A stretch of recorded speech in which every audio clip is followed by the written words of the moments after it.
या आठवड्याच्या भाऊच्या धक्क्यावर रितेश भाऊ हे विशाल कोटी यांची चांगली शाळा घेताना दिसणार आहेत. मागच्या आठवड्यात मी टोळीचं कौतुक केलं, परंतु या आठवड्यात तुम्ही सगळ्याच लेवल क्रॉस केल्या आहेत. विशाल, तुमची पर्सनॅलिटी खरी कशी आहे ते आम्हाला कळत नाही आहे. एका शब्दात तुम्ही डबल ढोलकी वाटत आहेत.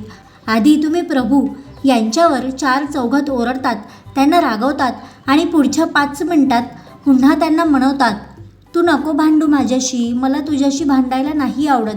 हेही महाराष्ट्राला दिसतंय. जेव्हा तुम्हाला असं वाटतं की नाही आपण चुकतोय, हे महाराष्ट्रासमोर चुकीचं जाईल, तेव्हा येऊन तुम्ही प्रभूंची माफी मागतात.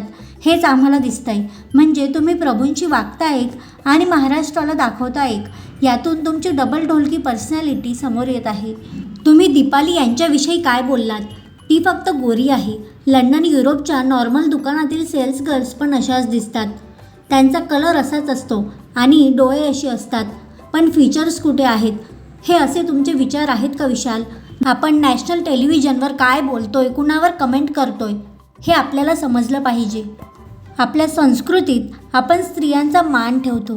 कोणाच्या दिसण्यावरून त्याला नावं ठेवणं ही आपली संस्कृती नाही. दीपाली यांनी मराठी इंडस्ट्रीत आपलं नाव कमावलं आहे, ज्याची लोक फक्त स्वप्न बघतात. आणि टास्कविषयी तर मी कायच बोलू शकतो. टास्कमध्ये तुम्ही इतके अग्रेसिव्ह होतात की आपल्यासमोर कोण आहे आणि कोण खेळतं आहे हेही तुम्हाला दिसत नाही. त्या गाजराच्या टास्कमध्ये तन्वीचा पाय तुम्ही इतक्या जोरात खेचलात की त्यांचं तोंडही फुटू शकत होतं आणि कोणताही अपघात होऊ शकत होता. तुम्ही ही जी काही बॉडी बनवली आहे ना, त्यात तुम्हाला एवढं तर माहीतच असेल की कशावर किती जोर दिला गेला पाहिजे आणि कुठे नाही दिला गेला पाहिजे.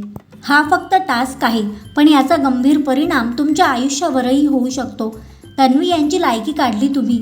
त्यांची लायकी काढणारे तुम्ही कोण समजतात स्वतःला? इथे कोणीही कुणाचीही लायकी काढू शकत नाही. या शोमध्ये आलेले सगळे स्पर्धक समान आहेत.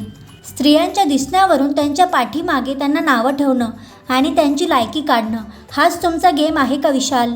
महाराष्ट्रात जे दिसतंय त्यावर बोलणं माझे काम आहे. आता यापुढे कसं वागायचं ते तुमच्या हातात आहे. तुमची इज्जत तुमच्या हातात आहे.